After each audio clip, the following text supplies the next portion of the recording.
అందరికీ welcome to రుచి tech YouTube channel. ఈరోజు మనం మేక్ ఇన్ ఇండియా కాన్సెప్ట్ గురించి చూద్దాము.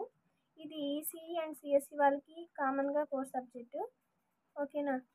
ఈసీ వాళ్ళకి ఐఎంఎస్టీ అండ్ సిఎస్సి వాళ్ళకి ఐఎంఏ సబ్జెక్టు. ఇది చాలా ఇంపార్టెంట్ కాన్సెప్ట్ అనమాట. మోస్ట్ ఆఫ్ ది కాంపిటేటివ్ ఎగ్జామ్స్లో కూడా దీని గురించి క్వశ్చన్స్ వస్తున్నాయి. సో జాగ్రత్తగా చూడండి. ఓకేనా?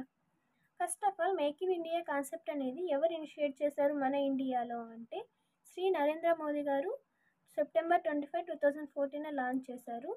ఇది ఏ డిపార్ట్మెంట్ యొక్క కంట్రోల్లో ఉంది అంటే department of industrial policy and promotion, DIPP అంటారు.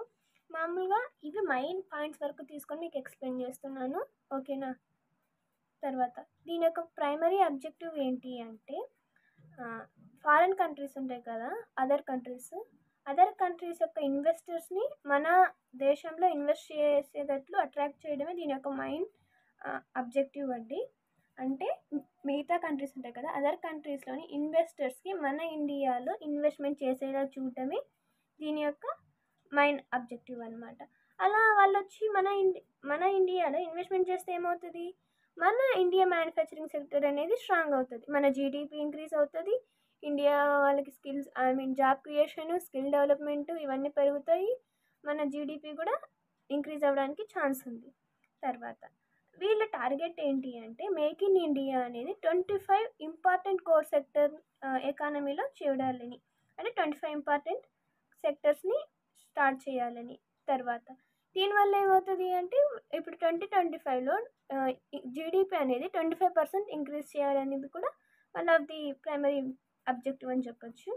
తర్వాత ఈ మేక్ ఇన్ ఇండియా కాన్సెప్ట్ అంటున్నాం కదా, ఈ కాన్సెప్ట్ యొక్క సింబల్ ఏంటి అంటే అన్ ఎలిగెంట్ లయన్ అనమాట.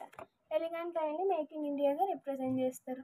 ఇక్కడ చూస్తున్నారు కదా, ఇదే the make in India logo అనమాట. ఓకేనా? నెక్స్ట్ ప్రైమరీ గోల్ అనేది ఏం చెప్తున్నాను అంటే గ్లోబల్ మ్యానుఫ్యాక్చరింగ్ హబ్ అంటే ఏంటి, ఇప్పుడు మన ఇండియా అనేది ఇక్కడ మ్యానుఫ్యాక్చరింగ్ జరుగుతుంది కదా ఓవరాల్ గ్లోబల్గా, నాట్ ఓన్లీ ఇన్ ఇండియా. మన ఇండియా అనేది హబ్గా అంటే డొమెస్టిక్ మల్టీనేషనల్ కంపెనీస్ చిన్న ఉంటాయి కదా, ఎంఎన్సీస్ అంటారు, ఎంఎన్సీస్ కానీ డొమెస్టిక్ కానీ దాని ప్రొడక్ట్స్ అనేది మన కంట్రీలోనే ప్రొడ్యూస్ అయ్యేది. అట్లా ఇప్పుడు కొన్ని ఫర్ సపోజ్ మనం మొబైల్స్ యూజ్ చేసామనుకోండి, సిమ్ ఒక దగ్గర తయారవుతుంది, అలా డిఫరెంట్గా తయారవుతాయి కదా. అలా కాకుండా అన్నీ మన దేశంలోనే తయారట్లు చూడడమే ఈ మేక్ ఇన్ ఇండియా కాన్సెప్ట్ అనమాట.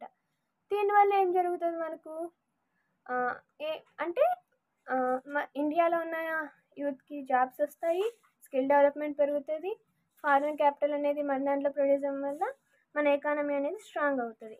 అవునా? ఇది అండి ఈ మేక్ ఇన్ ఇండియా కాన్సెప్ట్ గురించి. ఇది ఇవాళ వీడియో. మీకు అర్థమైతే లైక్ చేయండి, షేర్ చేయండి, సబ్స్క్రైబ్ చేయండి. Thanks for watching.